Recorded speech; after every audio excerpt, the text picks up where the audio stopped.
Good evening, everybody. Thanks so much for joining the talk. Great to see you all have an interest in local history.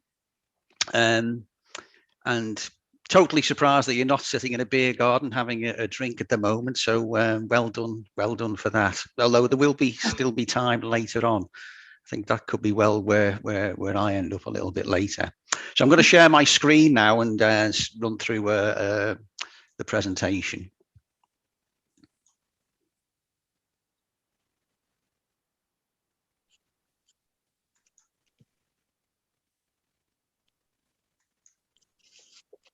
Okay, so this should last for about an hour, so make sure you're sitting comfortably. So yes, the barbarous murder of Wigan Lane. This story actually takes place or starts in 1840, which was a period of great change. The sort of Georgian era had come to an end, and the Victorian era was just starting. Very young 18-year-old Queen Victoria came to the throne in 1838, and she married Albert Saxe-Coburg Gotha early in 1940, and that's when our story starts. But let me start by showing you a couple of pictures that I think illustrate the pace of change around that time. So a lot of you will may have seen this picture already, the parish church of Wigan in the town centre.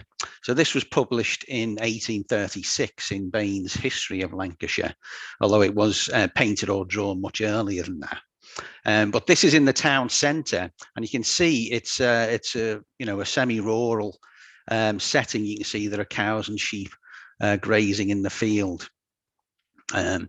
So contrast that with an engraving I found from the 1840s. So things look very different. It's taken from a similar angle, but just a bit further away. So hopefully you can still see the parish church there underneath the or through the arch of the bridge.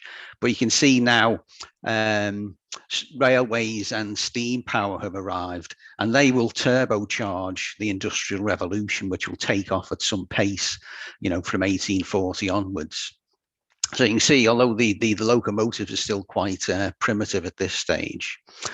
So this railway running across the top is the Northern Union Railway, which was extended from Wigan to Preston in 1838. The railway running underneath the bridge is the Liverpool-Bury line, belonged to the Lancashire and Yorkshire Railway, and that would open in 1848. So, but you can see it's still under construction. You can see, hopefully you can see these chaps carving blocks of stone from this huge piece of stone here, and these blocks being carted into place to complete the bridge parapet. So this bridge is actually still in place. It's the first bridge that you go under when you leave Walgate Station heading for either Liverpool or Southport. And this is what it looks like after, being blackened by 100 years of industry. So that was just to set the scene. But our real story starts here. Another parish church. This is St. Wilfrid's in Standish.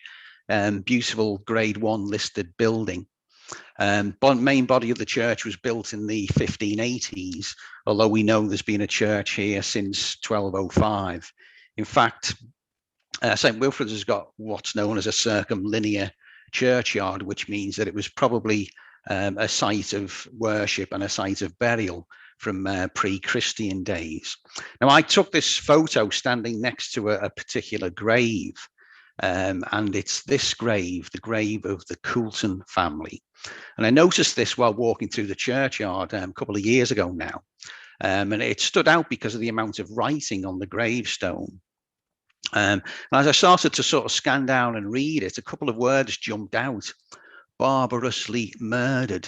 Now, these aren't words that you normally expect to see in a peaceful churchyard. So I was intrigued, took more photographs, and came home to try and research more, find out, what happened to, in particular, it was a chap called John Coulton. So most of the inscription on the stone related to him. Just excuse me, I'll have to adjust my view because the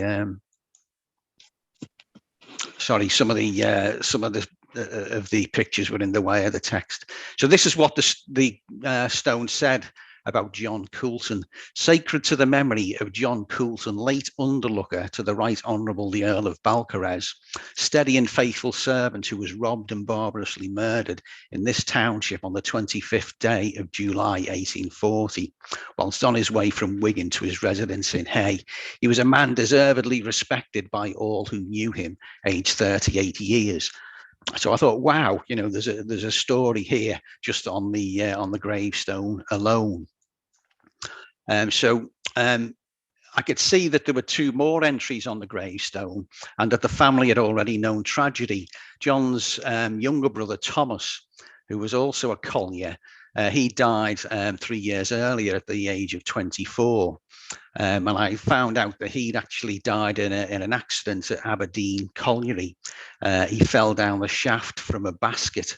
This is a picture of miners going down Douglas Bank Colliery much later in the Victorian era, and this basket or cage doesn't look too safe. You can imagine 50 or 60 years earlier, they were a lot less safe. John's father was also buried in the grave, and he sadly must have watched 2 of his sons, you know, die in tragic circumstances. But you know, the grave also records that he was the faithful servant of the Earl of Balcarres at Hay Collieries. So I discovered then that John actually lived in Red Rock Bridge. Newspapers reported that he was highly thought of by the Earl of Crawford and lived in a house purposely built for him by his employer. I think that was just newspaper talk for saying, you know, that he lived in a miner's cottage. John worked in the Hay Collieries nearby, and there were quite a few of them around the Red Rock area. And he actually worked in Button Pit as well, which, as many of you will know, was the scene of a notorious murder some years later in 1863. In fact, I found out through Claire Kenyon that James Barton, the Button Pit victim, had actually worked with John Coulson. So 2 men, you know, worked together and knew each other, and they were both victims of a murder. So this is Red Rock in the 1840s. So you can see the canal running through. So the canal was a bit like the M6 in those days, you know, busy with coal barges coming and going. Of course, it was known as the Lancaster Canal in those days. But you can see over here, Arley Colliery, with the tram road leading down to the canal. Down here, Bork Pit, otherwise known as Button Pit, again with a tram road leading down to the colliery. Across here, Worthington Paper Mill, would later become the bleaching and dyeing works. And that was working flat out to produce paper for meet the growing demand for the printed word. And there were 4 rows of workers' cottages in the area, and John actually lived at this one, Red Rock Row, which would later be demolished to make way for the Lancashire Union Railway. In fact, it had become the location of Red Rock Station.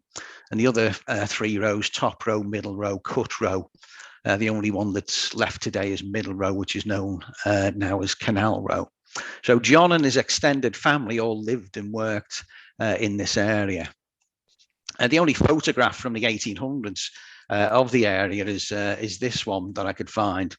So this is Worthington Mill here. You can see the smoke bellowing out of the chimney. We can date this photograph to around 1890 because Mayflower cottages here, you'll see, are still under construction. And you can just see on the horizon there the telltale sort of trademark of Button Pit, the 3 chimneys in a row. And you can see that this is very much from a different time. You can see the women are dressed in full-length dresses, wearing bonnets out, you know, harvesting the corn. So what happened to John? How did he become the victim of a barbarous murder? Well, by piecing together information from all the legal proceedings that followed, we're able to tell his story. So John worked hard down the mines during the week. At weekends, he liked to go out and enjoy himself. So on one July Saturday morning, he headed out on his horse, initially went over Red Rock Bridge, headed across to see some friends in Bolton. Later in the afternoon, then, he came across to Wigan, and he stabled his horse in the Crofters Arms. This is a drawing of Hallgate from 1840. This is the Crofters Arms. Still there in the same place today, although this street is now, of course, known as Market Street. That time it was known as Hallgate. It sort of zigzagged its way down to the rectory at the bottom. So many pubs in those days, wood stable horses. If you look at the old census returns, you'll see many pubs had ostlers living in them, and they were the people employed specifically to look after the horses. If you look at the old maps, you'll see there was a Crofter's Yard behind the Crofter's Pub, which led down to the pig market a little bit further down. So John didn't come back for his horse until around midnight. So he'd spent the whole afternoon and evening, drinking with friends. So he'd arranged to meet his sister-in-law, a woman called Ellen France, in the Queen's Head at midnight or around about midnight. And they'd planned to travel home together. Ellen lived up in Arley as well. So this is the Queen's Head. Used to be in Marketplace. It was demolished to make way for Library Street at the turn of the 20th century. But when Ellen got to the pub, John had already gone. She apparently stayed and had a few more drinks and was there till about 1 o'clock in the morning. But John had headed off up Standish Gate and up Wigan Lane. He was seen stopping off, though, at Mab's Cross in the Golden Cross pub. So I don't know if you can see the picture there. That's the Golden Cross just on the left. And you can see Mab's Cross used to be just outside the pub before it was later moved to the other side of the road. So witnesses saw John coming out of the pub. He still had his horse, of course, and they, described him as being a little bit tipsy, which is hardly surprising. So John eventually makes his way to the toll gate on Wigan Lane. So at this time, he had to pay a toll. It was run by the Wigan and Preston Turnpike Trust. There was another gate at the other end of Standish at Langtree Bar, which is what, gave Langtree Bar its name. So John has to stop. He has to pay the toll, penny halfpenny to take a horse through. You can pass through the gate on foot free of charge. If you've got a carriage or a wagon, there's a sliding scale. So the toll gate was run by a chap called Richard Roberts, but it was gone midnight and Richard wanted to stay indoors, sent his wife out to look after John. So Anne Roberts came out to see him.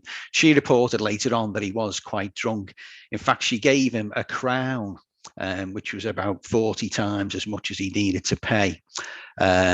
She said she thought it was a penny and asked him for another halfpenny, although she was at lengths to say that she didn't take advantage of him in his condition and made sure that, she gave him the right change in the end. But I guess, we would have to take her word for that. So Anne went back indoors, let John through the gate, reported later on that she heard a loud bang, but she said she thought nothing of it because Hay Foundry and Brockmill Forge were nearby, and they quite often worked during the night. So John continued on his way past the boundary stone that many of you will know on Wigan Lane. That's what it looks like today. It was renewed in 1904. So he's now left Wigan Township and he's in Standish with Langtree Township. He gets about another 120 yards on beyond the boundary stone when suddenly he's set upon, reportedly by 3 men. So John's a big lad, over 6 foot, spent his life down pits. He's had a few drinks. He decides to fight back. Suddenly there's a loud bang. John's been shot in the head at close range. His horse gallops off, is found in Standish the following morning. So his attacker's rifle through his pockets. John's left at the side of the road in a pool of blood. So you'd think Wigan Lane would be quiet at this, it's the middle of the night by now, but there were quite a few people coming and going who came forward as witnesses later on. A number of people saw John lying by the road, but thought he was asleep drunk and just left him to it. Eventually, around about 5 o'clock, somebody actually stopped to see if he was okay. Incredibly, John was still alive. But he was surrounded by a pool of blood, and there was still blood coming from the wound under his ear. And somehow he'd managed to prop himself up on his knees and his elbows. The witness described him as being insensible, and apparently he said something like, "Where am I? They've taken my money." So anyway, the chap runs on ahead to the Boar's Head Inn. which is about another 150, 200 yards away, gets help to try and carry John back there. So John's carried into the Boar's Head. He's laid out on the table, and they send for the local surgeon, George Dalgleish, who's got a practice at 35 Standish Gate. You recognise that name, possibly Dalgleish. He was the son of Robert, the well-known steam pioneer based at Hay Forge. So George himself later became an alderman and a magistrate, and he was actually involved in the Button Pit murder as well as, in a professional capacity. So he could see that John had been shot. He said he still had the slugs in him, as he put it, and he ordered him to be taken home on a shandry. He visited him in the next few days at his home in Red Rock. But he said that John reported that he had great pain in his head, and he died the following Wednesday evening. So for those of you who don't know the area, this is the sort of crime scene. This is Wigan Lane, running up from Wigan through to Standish. This is the mini roundabout of the Boar's Head, where the Chorley Road forks off. So the toll gate used to be just here where the reservoir is, near where there are bus stops now on either side of the road. The boundary stone a little bit further on, about here, and then John was attacked just about here, opposite what's now Mere Oaks housing development, and then he was carried to the Boar's Head just here, near the mini roundabout. So the murder hunt began. An initial award of £20 was offered. It was increased to 50, and the Earl matched it with another 50. So a reward of £100, which was a huge amount of money in 1840. Inquest was held. It found that John had been murdered for a pocket watch, a handkerchief, and whatever cash he had left after his night out. So John had nothing left in his pockets, it was said, other than a piece of bread. So very quickly, the police arrested 3 suspects, and they were congratulated on their quick actions. They'd arrested 3 navvies or navigators called Swift, Sharrocks and Almond. They were working on constructing the railway up near Chorley. Now, you all know that navvies, played a vital part in the Industrial Revolution. They built the canals, railways and roads. But they were generally made to feel unwelcome. They would set up shanty towns, camps, or sleep rough, near where they were working. And if there was any crime was committed in the area and navvies were around, well, then they usually got the blame. So these particular navvies had been working on the Bolton to Preston Railway, which was being built up near Chorley. It had reached Rawlinson Bridge by this time.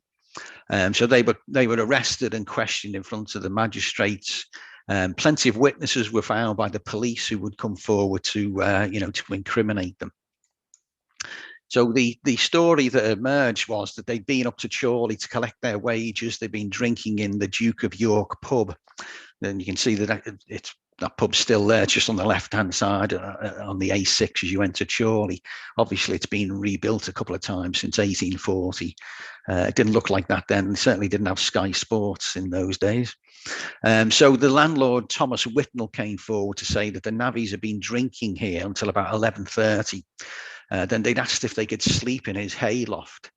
But he refused. He said there were already two men in there, and anyway, he didn't want their sort.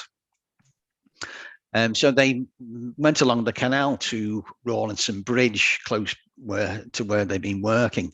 They'd made friends with a boatman there, John Atherton, and they asked if they could sleep in the cabin of his boat, and he agreed. But he later came forward as a witness and said, they were behaving suspiciously. They were very nervous and restless. They left at first light before anybody could see them. So this is Rawlinson Bridge today, beautiful spot on the canal. Ellerbeck Marina is just there. This row of cottages was actually there at the time. In fact, one of these cottages was a beer house. But I think dawn was probably even a little bit early for the navvies to have a drink. So apparently they stayed on the canal, walked up to Red Rock, came off at Red Rock Bridge, and went across to John Watmo's beer house, now known as Douglas House. So it was 6 a.m. and obviously, it was now late enough on the day for them to have a drink or two. So I discovered when I researched this story that you could get a drink pretty much any time, night or day. At this time, the sort of licensing laws and opening hours that that we all know now didn't exist then, and it was you could literally buy a drink or get a drink, at almost any hour of the day or night. So anyway, they went on to the Boar's Head, and they suspiciously arrived there just as John Coulson was being laid out on the table.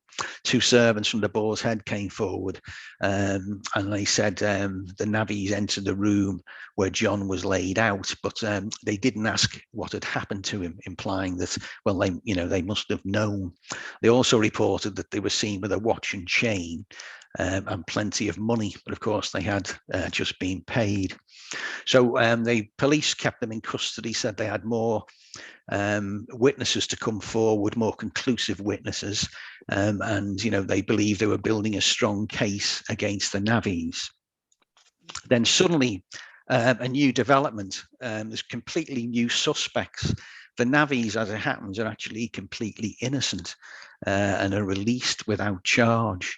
And they must have felt a bit like this chap, the Halsall navvy, which is a good heroic representation of navvies that's on the bank of the canal of Halsall, near to where construction of the canal first started. But it does make you wonder what would have happened to the navvies if these new suspects hadn't been found.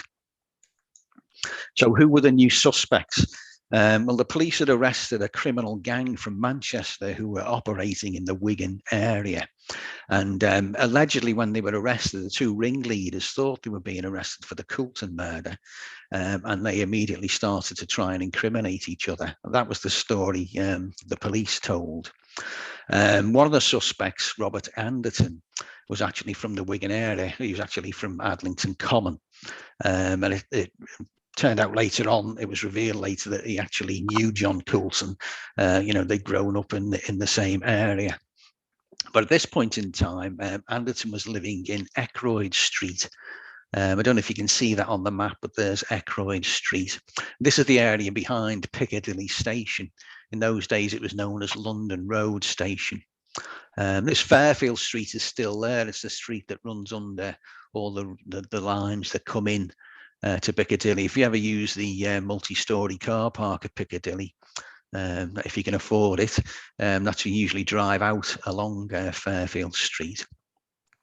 So when they raided the cellar where Anderton lived in Eckroyd Street, they allegedly found blood-speckled clothing, a handkerchief like the one had been stolen from John Coulson, and a clutch of pawn tickets. So this area of Manchester was very deprived, lots of people living in cellars, lots of large families living in single rooms. You can see this is the River Medlock sort of running through. And this area actually here is under archaeological investigation at the moment ahead of the Mayfield development. And I think they have actually excavated some of these old, slum dwellings and cellars. And you may have seen in the news they recently unearthed a virtually intact Victorian swimming pool from the old Victorian baths that used to be there.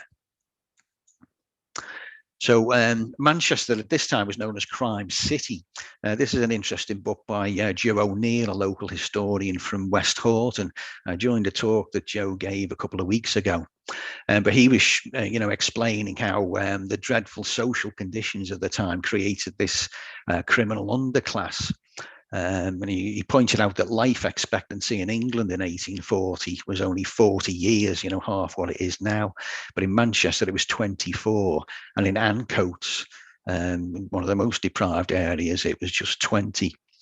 So this criminal underclass, engaged obviously in activity to, achieve money, in whatever way they could possibly do that. They were known locally as scuttlers.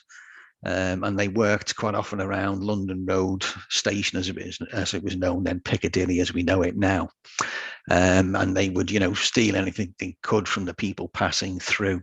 And this criminal activity was supported by a network of pawn shops, because pawn shops allowed people to basically convert anything into money. I know we call them cash converters now, but that's exactly what they were then. And Joe, explained that he could pawn just about anything. And the most extreme example he came across was somebody who pawned a cup of lard, which I guess indicates how desperate they were. I'm not sure what you would get for a cup of lard, but it can't have been very much. So anyway, in the meantime, the suspects were being held in Wigan. A number of them were in the Bridewell on the corner of the Weed and Millgate, but that was full. And Anderton, the sort of ringleader, was being held in the new town hall in the courtroom, where he was also being questioned. And there was a metal bar that ran across the courtroom to help detain prisoners, and he was chained to that with leg irons. He had handcuffs on, and he was under the watchful eye of 2 constables. So this is the new town hall, as it was known. Doesn't look very new. It was called the new town hall because it replaced the moot hall, as I'm sure many of you will know. It was built on pillars, and this area underneath was known as the Shambles, and it was mainly occupied by butchers and meat stalls. You can actually see some of the meat on display. So yes, I think this was probably taken not long before it was demolished in 1882. So incredibly, at 2 a.m. in the morning, Anderton escapes. Somehow he removes the handcuffs. He cuts through one of the leg irons. He climbs out of the window onto the balcony, and then lowers himself down with the help of a rope past one of the butcher's shops. He makes off down Hallgate. A night watchman and someone else who's out with him spot him, chase after him, but he's too quick for them, and he loses them by the time they get to the rectory gates at the bottom of Hallgate. So how could this possibly happen? He was meant to be under the watchful eye of 2 constables. Well, attention focuses then on those 2 constables and a chap called Knowles in particular, and he's arrested.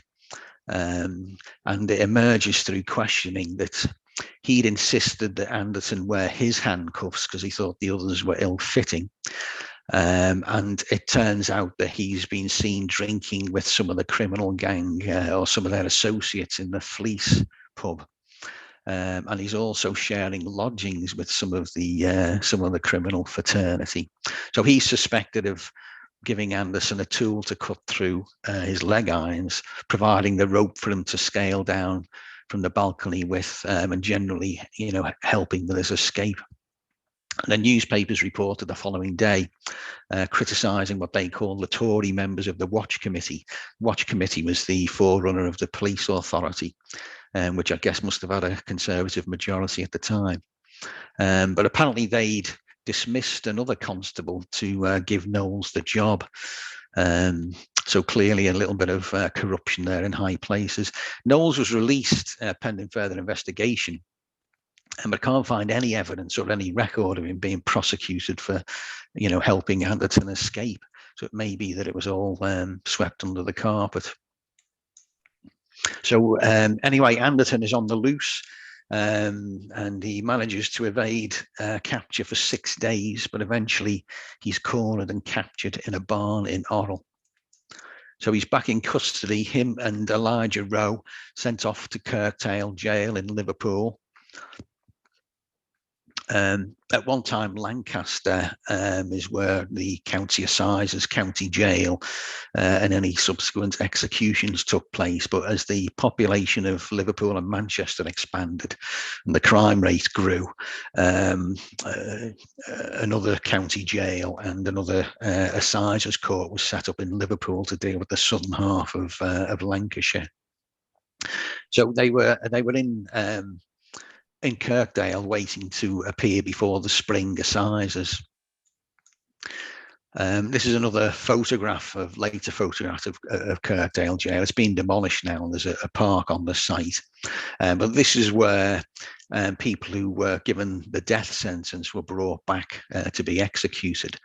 So there were many people executed here over the years.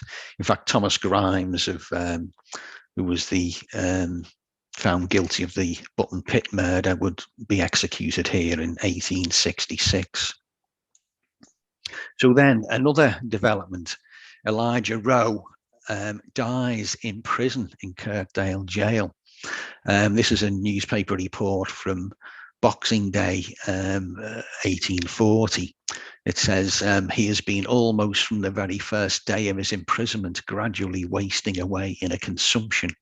So Rowe has died of TB in prison, and this is potentially good news for Anderson because they were blaming each other for John Coulson's murder, and of course Rowe would no longer be alive to contradict Anderson's version of events. So anyway, 31st of March 1841, the trial begins in the Liverpool Sessions House. It's on the corner of Rumford Street and Chapel Street in Liverpool, as you'll see near the waterfront. For those of you who know Liverpool waterfront, this is where the Liver buildings would be built in 1911. St. Nicholas Church, you might recognise, it's still there, the Mariners' Church it's known as. So the Spring Assizes were quite an event. The judges would arrive in town. Sometimes they'd actually enter in a procession. All of the legal representatives, the witnesses, the press, the onlookers would all turn up, and all need accommodation. So it was, quite an event. And certainly up in Lancaster in the old days, if sometimes, it could be followed by a public execution.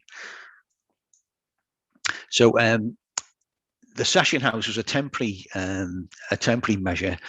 New county courthouses were being built in this splendid building, St. George's Hall in Liverpool, and the courtrooms were being built at sort of this end of it, but they wouldn't be ready till 1851.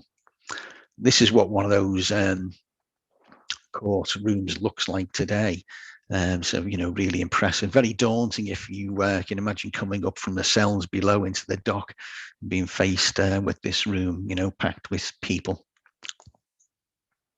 So the County Sessions House was a little bit more modest. Like I say, this was being used temporarily while St. George's Hall was being built. So you can see this is Chapel Street leading down to the river. You can see the ship's masts at the bottom there, and this is St. Nicholas's Church. So Justice Maule had been appointed to hear the case, and barristers had been appointed for the defence, for the prosecution. Jury had been sworn in those days, obviously an all-male jury, drawn from the middle class or the sort of merchant class across Manchester and Merseyside. So I found this this picture of a jury painted by John Morgan. So this is an early Victorian jury. They don't look particularly sort of interested in what's going on, do they? But hopefully the jury in this case showed a little bit more interest. So the trial begins, and the prosecution call over 30 witnesses, includes John Coulson's 9-year-old daughter. And she's asked to give a description of his watch, and she talks about how she held it in her hand and played with it on the very morning that he left. They bring across Mr. Tarbach, who was the man who had lent John Coulson the watch. He hadn't actually bought the watch; he had it on trial, which I guess was a thing if you couldn't afford to buy one outright. The pawnbroker from Bolton was brought across, who gave a statement to say Anderson had pawned the watch, John Coulson's watch, with him 2 days after the murder, using the name of Robert Crook, which sounds like a Mickey tape, but apparently that was his mother's maiden name. And he was given 7 shillings for the watch, which a lot of money in those days. Anne Roberts, the toll gate keeper, she's brought across to give her evidence. And then George Dalgleish, the surgeon, takes the stand. And he describes how he removed a piece of bullet from John Coulton's head, weighing 32 grains, which is the modern equivalent of a couple of grams. And he describes how after he died, he opened the head, removed a larger, deeper piece that weighed 95 grains. And he explained that the bullet had shattered the bone in John's head, which had caused the hemorrhage, which was, the obvious cause of death. He also explained that the shot had been fired from a flintlock pistol. This is what a flintlock pistol looked like in 1840. So the point being made was that, it must have been premeditated. So this is a flintlock pistol. The flint was held in this sort of hammer here, and when you pulled the trigger, it hit this serrated metal plate, generated a spark that ignited the flash pan, as it was known, ignited gunpowder, which fired the bullet. But it takes some time to prime and load one of these, so you would have to go out with it loaded and hidden in your coat with the intention of using it, not something that you could just use on the spur of the moment. So more witnesses were called. John McMaster, the draper from Standish Gate, who'd sold John Coulton the handkerchief for 5 shillings and 6pence. Handkerchiefs were quite valuable items in those days, which is why they were quite often the subject of pickpockets. A woman who lived next door to Anderton in the cellar in Eckroyd Street came forward to say that his wife had passed through a box containing gunpowder and bullet molds to conceal. And then they called Jane Roberts, Anderton's partner. She lived with him as his wife, and many people believed she was his wife, but they weren't actually married. So she's expected to be a key witness for the prosecution, because she's given statements to the police to say that Anderton had pawn tickets, that he had a watch, that he had a pistol and bullet making equipment. But when she's called, she actually refuses to take the oath. She says, "I will not be sworn, as I know nothing whatever." And the judge patiently explains, that doesn't matter, you still need to take the oath. But she says, "I don't know anything." Judge directs the crier to administer the oath, but she refuses. So the judge loses patience and orders her to be taken into custody for contempt. A few more witnesses are heard, and then the judge brings Jane Roberts back, because her testimony is crucial, and he wants to try and extract it from her. So the judge says, "Take the book and be sworn instantly," but again she refuses. "I give you warning that if you do not take the book and be sworn, you will be punished severely." The prosecution weighs in. "Do take the book, woman." Even Anderton himself now asks for permission to speak, and tells her, "All the blame lies on me and other people. Please speak." And she just remains silent.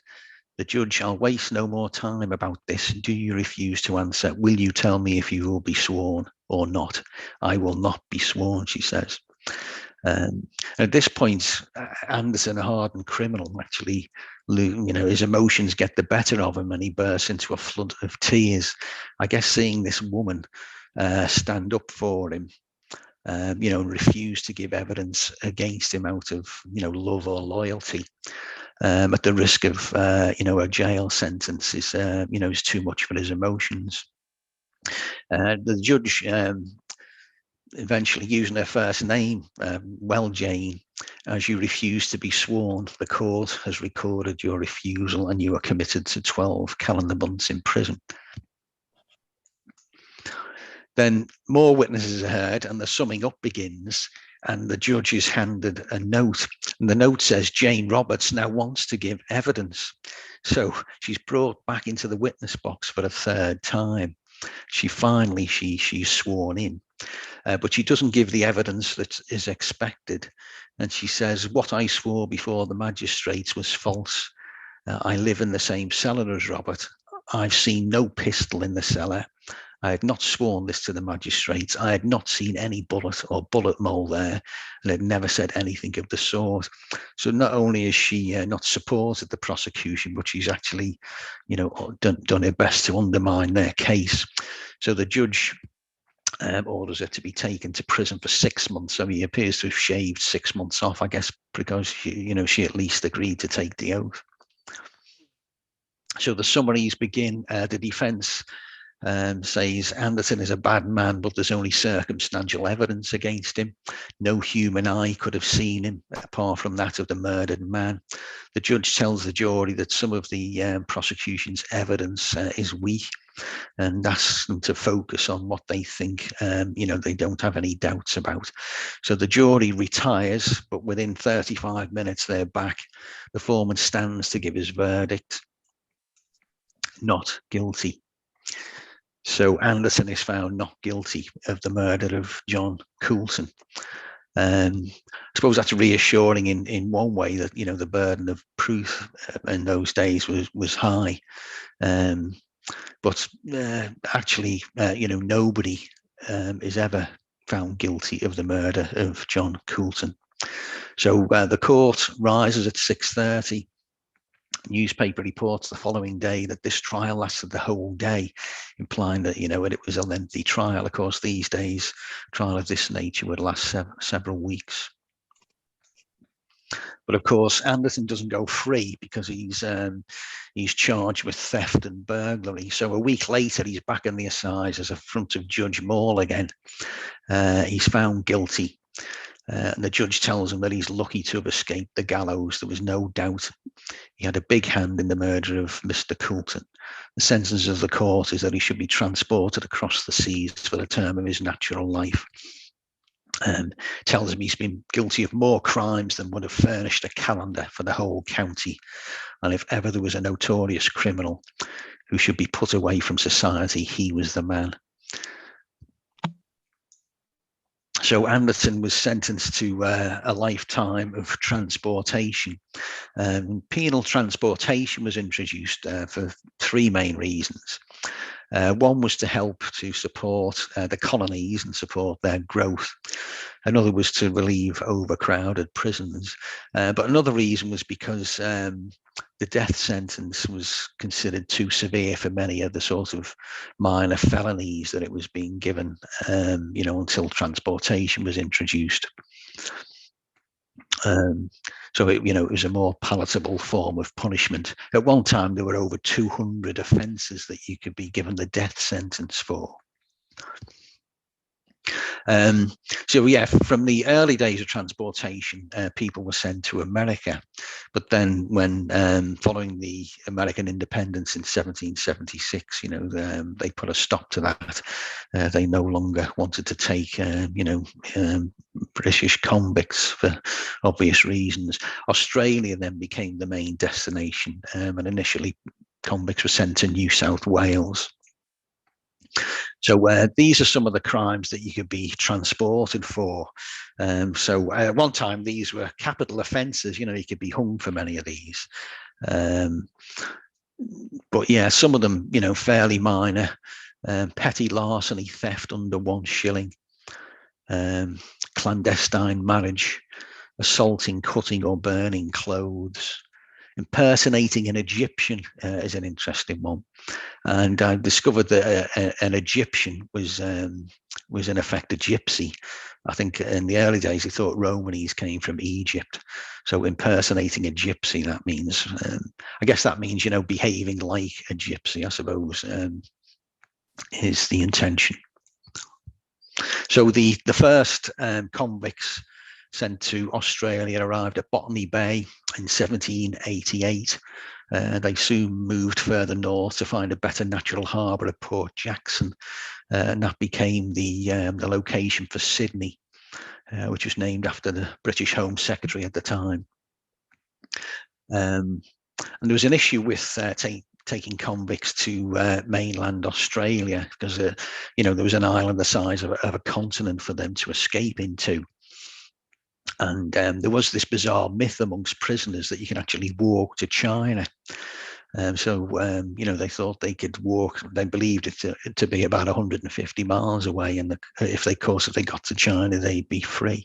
So many prisoners tried to escape, Of course, they didn't get very far, and their sort of remains were usually found in the outback sometime later.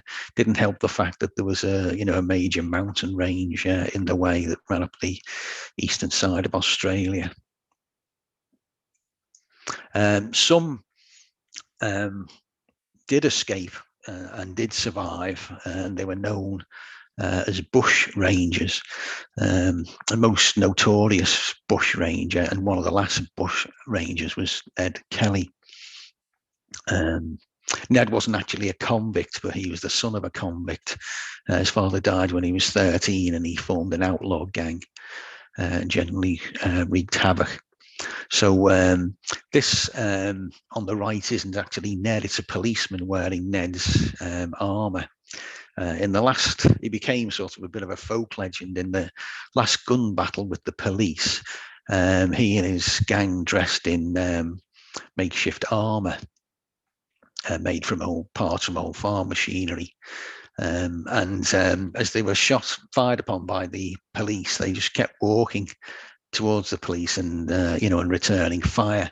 They were hit a few times, which stopped them in their tracks. Eventually, most of the gang were killed, and a policeman managed to hit Kelly in the thigh with a shotgun, with a pellets from a shotgun, which brought him down.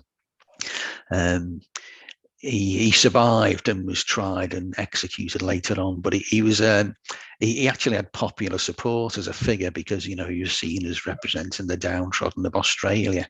So there were big mass protests when he was executed. The reason I wanted to show you Ned is because of this chap here on the left. So this isn't Ned, although Ned did have a beard as well.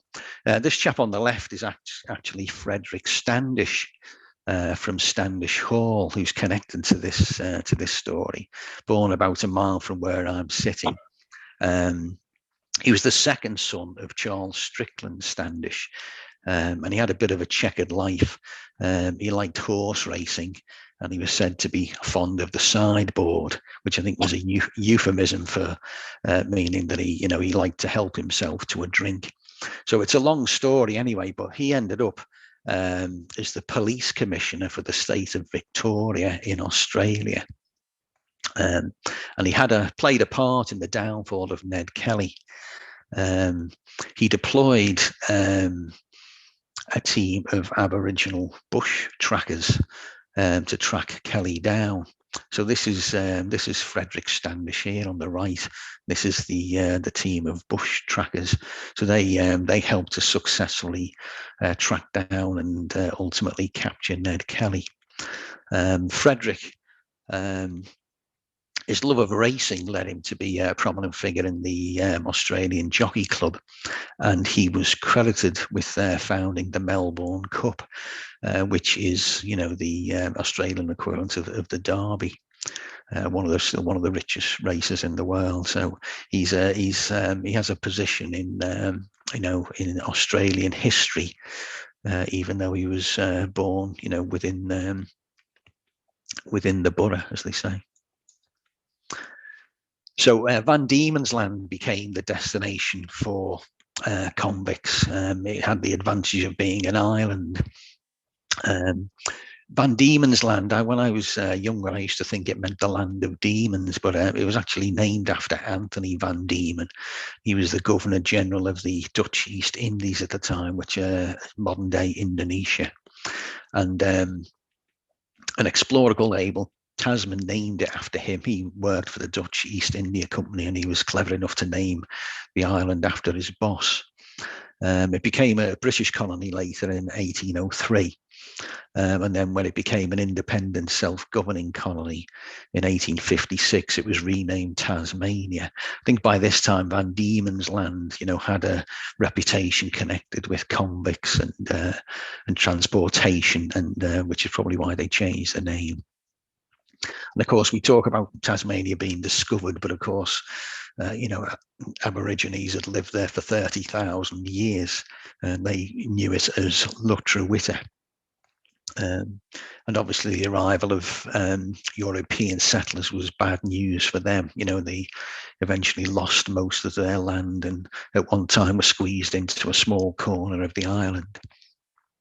Transportation to Australia continued to around about 1850, although it wasn't finally abolished till 1867. By that time, over 160,000 convicts had been transported.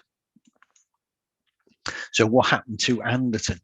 Well, he was initially sent down to a prison hulk in the Thames estuary, which is where prisoners were kept until they could be shipped out. They were taken on shore during the day to do hard labour, which included dredging the Thames. But eventually, in August 1841, he was put on board the Barbarous and shipped across to Hobart. Along with 350 other male prisoners. They arrived 5 months later.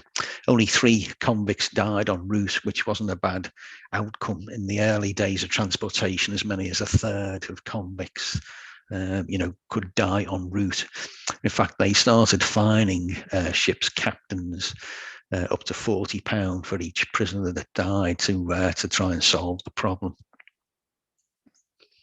So this is a picture of a prison ship, the Success, which survived long enough to be photographed. This is it in Hobart Harbour. This is a picture of it out of the water being repaired. So you see the scale of these ships, and they had to sustain 350, 400 people for 5 months. So, they were significant vessels. You might be able to see there the sort of arrows on the hull, which indicate that it was a prison ship. It was originally built as a Royal Navy ship in Liverpool in 1781, but it became a prison ship in 1814.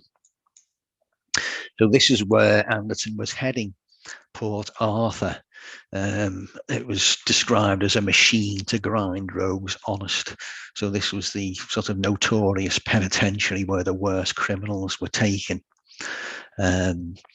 It closed in 1877 and it was later gutted by bushfires in the 1890s.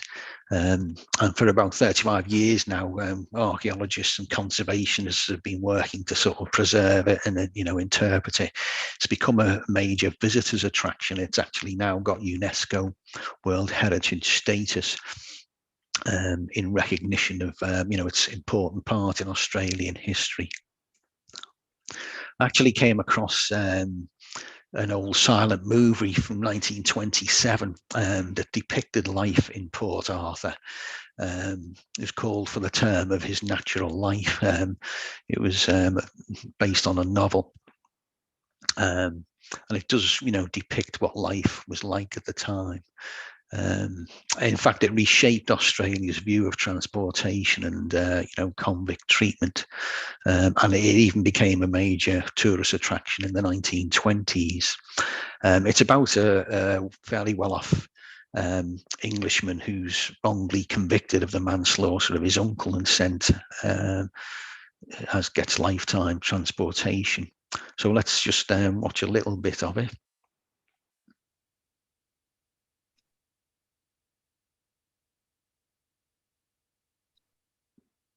So the protagonist is someone called Dawes. So you can see this is, the penitentiary. And you can see these are convicts undergoing daily hard labour. And here's Dawes arriving off the ship, having his leg irons removed, being taunted by the guard, letting him know what's in store for him.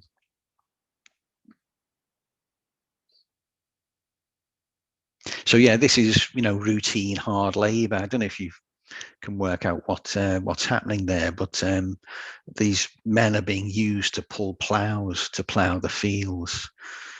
So back-breaking work. I guess if it's your lucky day, you get to walk behind the plough.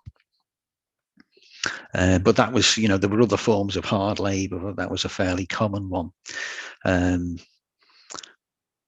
If you actually committed an offence or transgressed, you could be given hard labour in chains.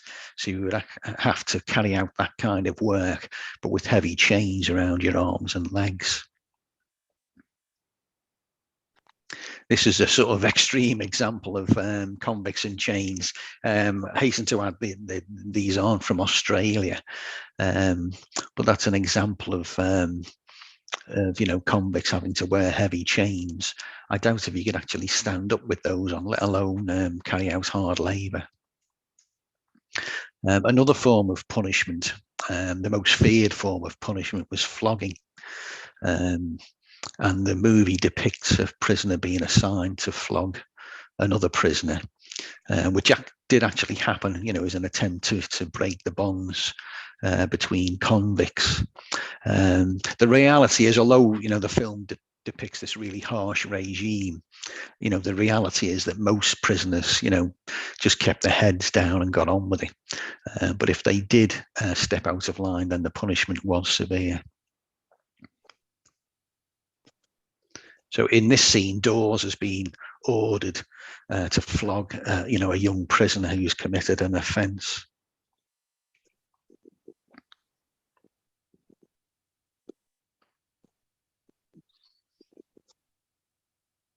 So I don't know about you, but these black and white movies have this sort of, I don't know, have a realism about them. You start to believe that they were actually, filmed at the time. Of course, this movie was made, around 50 years after Port Arthur has closed. So this is Dawes here being ordered to, administer a flogging to an unfortunate young prisoner.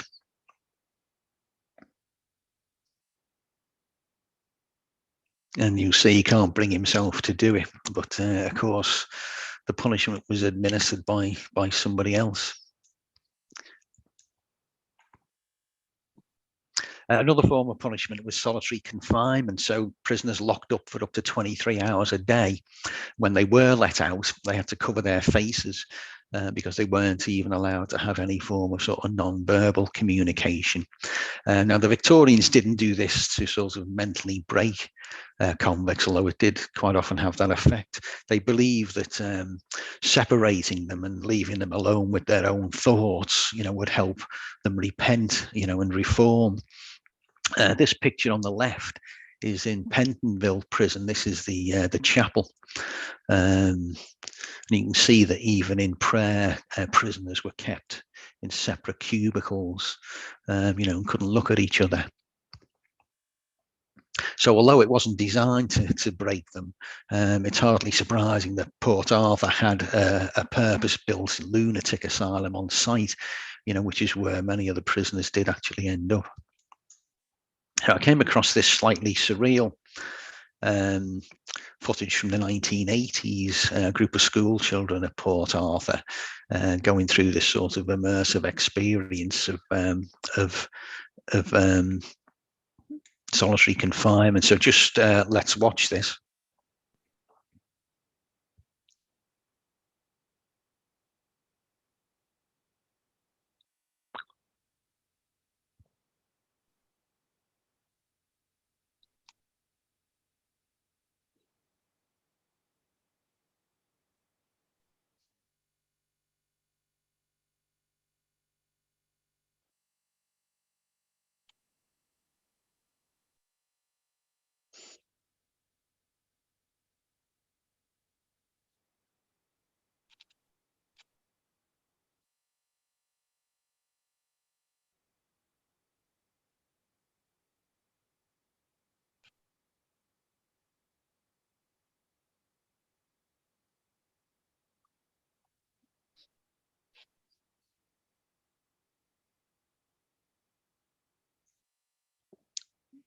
So I don't know if you could see that. Sorry, I don't know if you could hear that. I could hear the sound, but I think we had a few problems earlier on when we tested it out.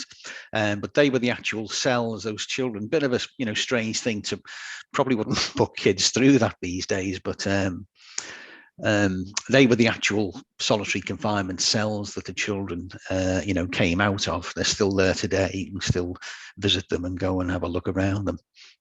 So anyway, what happened to Anderton when he was in Port Arthur?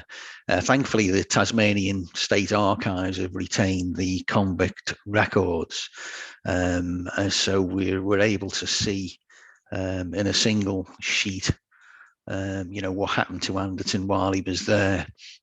So you can see there's quite a bit of detail in this. This is a detailed physical description running across the page. Later on, of course, they'd photograph prisoners to identify them, but at this time, you know, photography wasn't widely available.